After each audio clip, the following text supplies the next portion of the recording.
BC రిజర్వేషన్లపై ప్రభుత్వ తీరును Karimnagar BJP జిల్లా అధ్యక్షుడు గోపి విమర్శించారు. స్థానిక సంస్థల ఎన్నికల్లో రిజర్వేషన్ ఖరారు చేసే హక్కు రాష్ట్ర ప్రభుత్వాలకు ఉంటుందని, అయినప్పటికీ కేంద్రంపై ఒత్తిడి తేవటం సిగ్గుచేటని మండిపడ్డారు.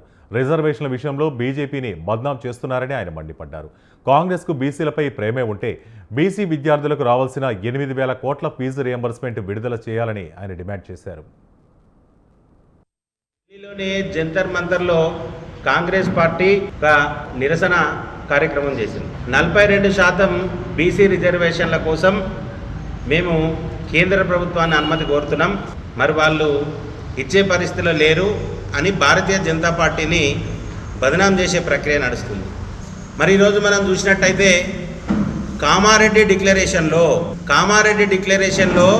42% బీసీ రిజర్వేషన్లు ఇస్తా అన్నారు. 42కు 42% మొత్తం బీసీ రిజర్వేషన్లే ఇస్తా అన్నారు తప్ప అందులో 10% ముస్లిం మైనార్టీ రిజర్వేషన్లు ఇస్తామని చెప్పలేదు. మరి ఆ రోజు చెప్పింది ఒకటి, ఈరోజు చేసేది ఒకటి. మరి ఈరోజు రాష్ట్రంలో స్థానిక సంస్థల ఎన్నికల కోసమే రిజర్వేషన్